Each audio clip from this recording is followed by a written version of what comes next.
오늘 아침 주신 하나님 말씀은 구약성경 신명기 23장 15절로 23절의 말씀입니다. 구약성경 신명기 23장 15절로 25절의 말씀입니다.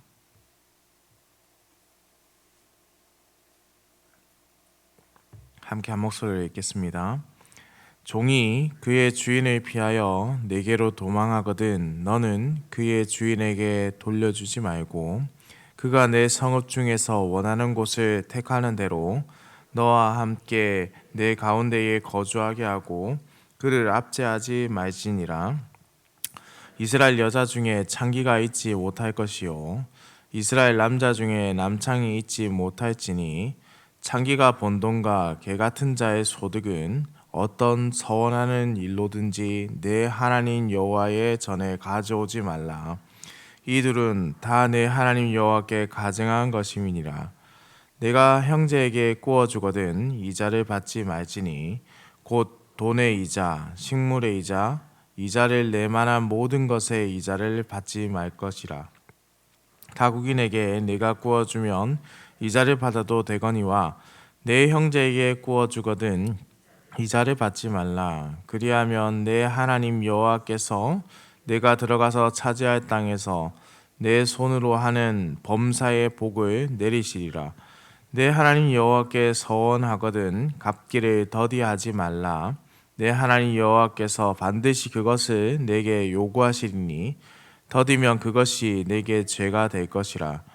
내가 서원하지 아니하였으면 무죄하리라. 그러나 내 입으로 말한 것은 그대로 실행하도록 유의하라. 무릇 자원한 예물은 내 하나님 여호와께 내가 서원하여 입으로 언약한 대로 행할지니라. 내 이웃의 포도원에 들어갈 때에는 마음대로 그 포도를 배불리 먹어도 되느니라. 그러나 그릇에 담지는 말 것이요 내 이웃의 곡식밭에 들어갈 때에는 내가 손으로 그 이삭을 따도 되느니라. 그러나 내 이웃의 곡식밭에 낯을 대지는 말지니라. 아멘. 오늘 본문의 시작은 노예 생활을 하던 자가 도망쳤을 경우에 대해서 이제 담고 있습니다. 사실 노예 제도가 성행하던 곳에서는 종종 주인으로부터 도망친 노예들이 있었습니다. 우리나라에도 과거에 그러한 모습들이 있었고 종종 드라마에서도 보면은 도망친 종의 모습을 담고 있는 내용들이 볼 수 있죠.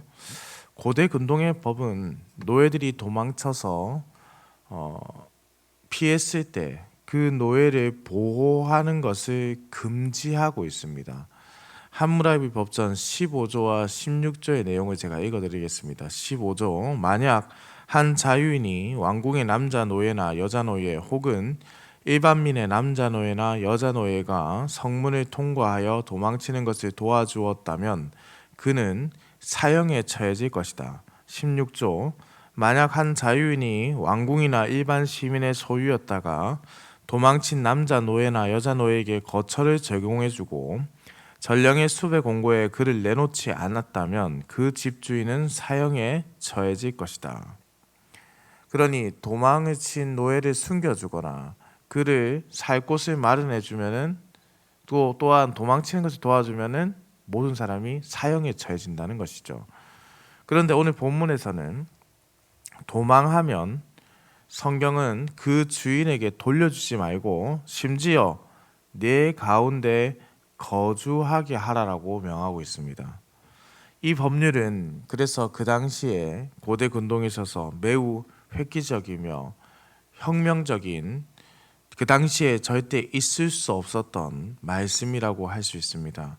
그런데 사실 이 도피한 종이 이방인의 종을 말하는 것인지 아니면 이스라엘의 종을 말하는 것인지에 대해서는 본문의 내용만을 놓고 볼 때는 정확히 알기는 어렵습니다. 다만 15장 1절에서 18절에 이스라엘 사람들 중 빚 등으로 노예가 된 사람들에 대한 규례가 적용되어 있기 때문에 이 부분은 타국에서 도망쳐온 이방인 노예일 것이다 라고 추측하기도 합니다. 그러나 명확하게 어떠한 종에 대한 규정이라는 것을 찾기란 참으로 어렵습니다. 만일 이 규정이 이방인 노예에 대한 규정이라면 상황은 조금 더 복잡해집니다. 왜냐하면 이스라엘은 주변 국가와의 외교적인 문제 또한 발생할 수 있기 때문에 그렇습니다. 그럼에도 하나님 나라인 이스라엘은 하나님의 법을 먼저 지켜야 하는 것이고,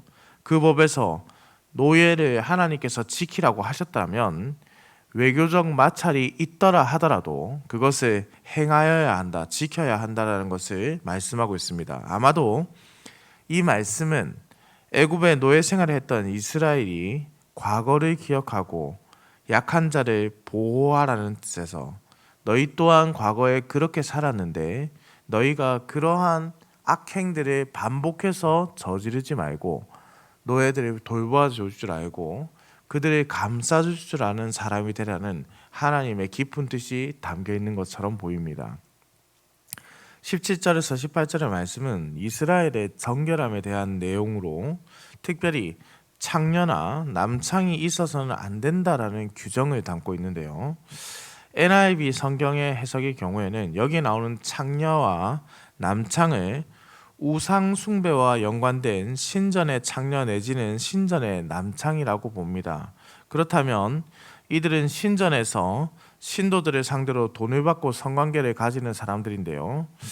꼭 그렇게만 보지 않더라도 이들은 역시 하나님 앞에서 가증한 일을 하고 있는 자들입니다. 하나님께서는 이 남창이 번 돈을 두고 개 같은 자의 소득이다라고 규정하고 있기 때문입니다. 하나 기억해야 될 것은 여자들이 고대 근동에서 남창을 찾았을 가능성은 매우 적습니다.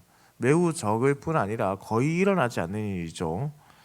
왜냐하면 그때 고대 근동에서 여자는 어떤 신분적인 역할을 차지한다거나 여자가 남창을 찾는다는 것은 불가능한 상황이었겠지 않습니까? 그렇다면 여기서 등장하는 이 남창이라는 것은 이 말씀은 아마 동성애의 모습을 말씀하신 것일 수도 있습니다. 부정한 일, 그래서 이 부정한 수입은 거룩하신 하나님이 결코 받지 않으신다라는 것을 우리가 기억해야 합니다. 하나님께 드리는 것은 그 결과론적으로만 가져오는 것이 아니라 결과를 맞이하게 된 모든 과정들도 중요하다라는 것이죠. 19절에서 20절에는 채무와 이자에 대한 규정을 담고 있는데요. 모세는 이방인에게는 이자를 받고 돈을 빌려줄 수 있지만은 이스라엘 사람 곧 형제끼리는 이자를 받지 말고 빌려주라고 명합니다. 고대 근동 법률에 보면은 에시눈나 법전의 경우 은혜 이자율은 20%, 보리의 이자율은 33%였습니다. 굉장히 높은 수준이죠. 함무라비 법전의 경우에는 이자율이 20%에 이릅니다. 그리고 갚을 능력이 없을 경우에 어떻게 되느냐? 함무라비 법전 117조는 노예 신분으로 넘겨주며 3년간 노역할 것으로 기록하고 있습니다. 노예 신분으로 넘겨져 3년간 그 집에서 노역을 해야 합니다. 그러니 집주인이 그 노역 당시에 어떠한 일을 시키든 그는 해결할 방도가 없지요. 성경에도 보면은 채무를 가지고 빚을 갚지 못해서 허덕이는 내용들을 담고 있는 것이 있지 않습니까? 종종 그런 내용들이 담고 있는데 엘리사를 찾아온 그 과부가 그러했지요. 그래서 이제 마치 자기 아들이 이제 잡혀가게 되는 그런 내용들이 담겨져 있습니다.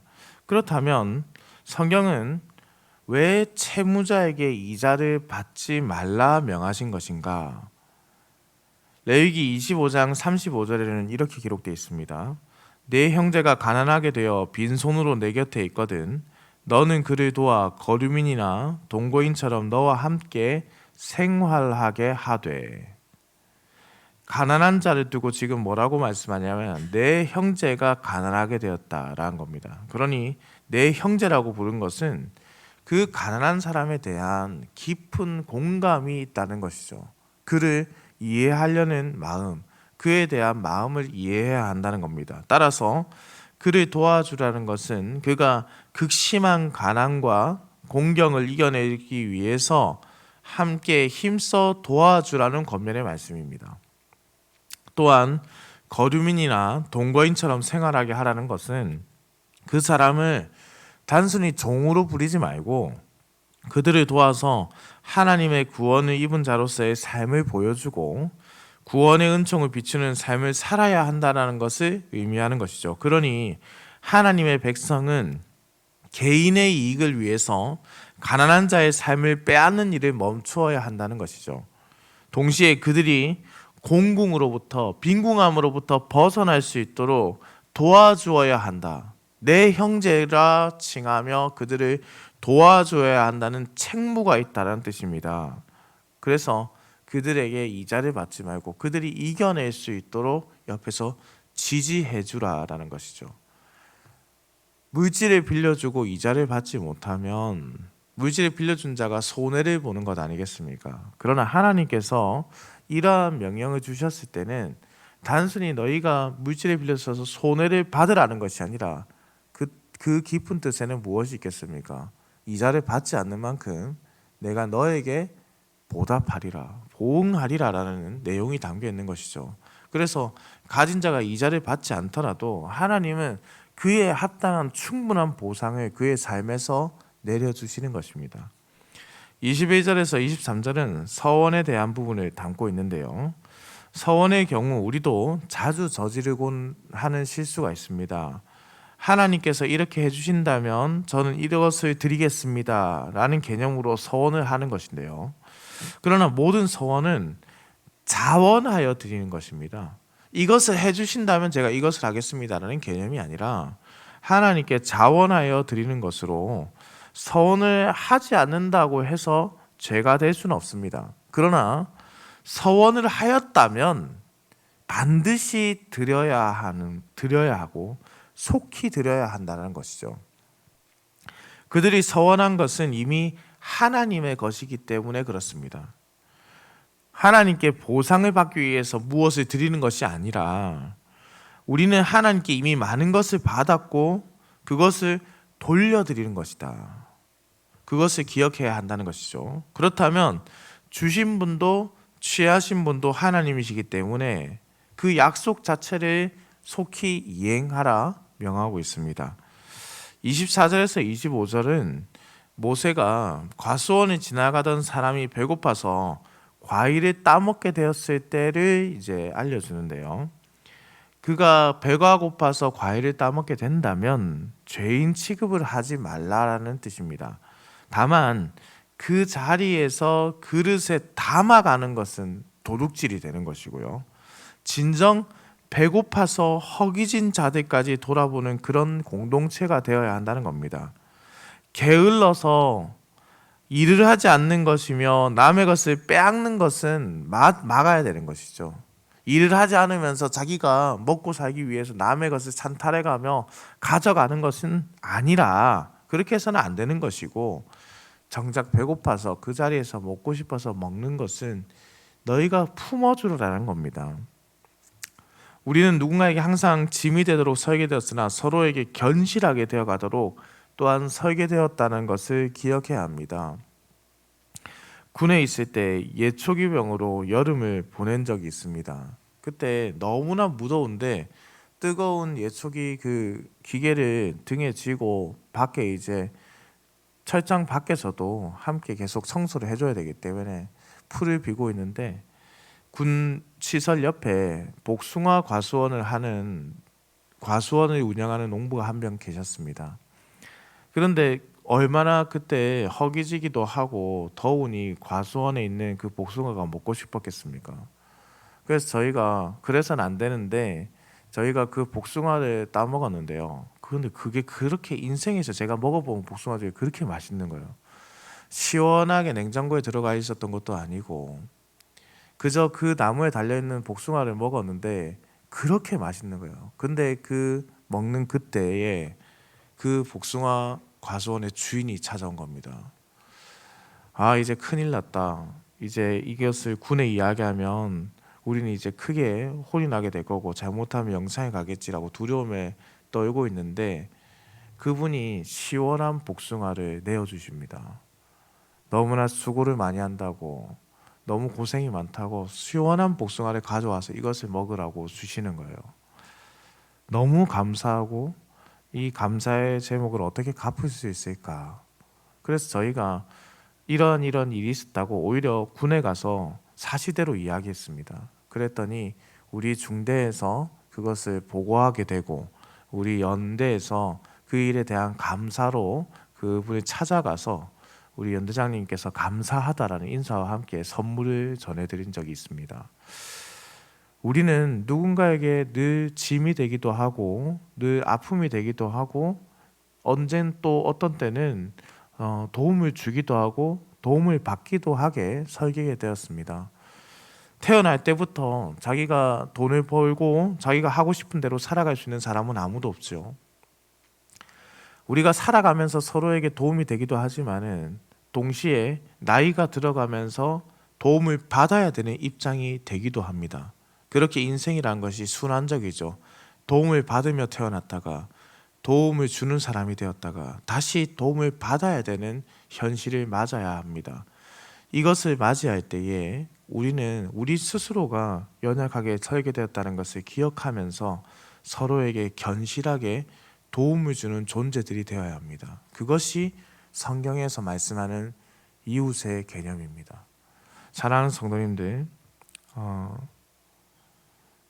우리는 모세를 통해서 이스라엘에게 전달되는 하나님의 사랑의 계명들을 보았습니다. 하나님은 약자들을 언제나 사랑으로 감싸주셨죠. 그러나 자신들이 돈을 벌 수 있는 능력이 되지 않는다고 하여서 우상 숭배를 하거나 창기가 되거나 남창이 되는 일까지 허용하신 것은 아닙니다.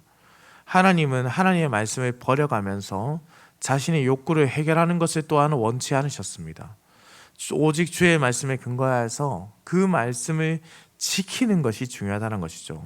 그래서 때로는 가진 자들이 손해라고 생각되는 것을 해야 할 때도 있고 그렇게 포기하며 살아가야 한다고 느껴질 때도 있습니다. 그러나 결코 그것이 자신들의 손해가 아니라는 것이죠.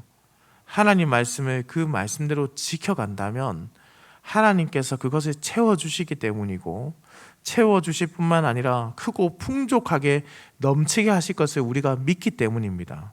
그럼에도 우리가 하나님께 드리고자 서원한 것이 있다면 반드시 그것을 또한 이행해야 하는 것도 기억해야 되겠습니다. 하나님은 신실한 분이시고 신실한 분과의 약속을 이행하는 것은 그분을 믿는 자들의 당연한 일입니다.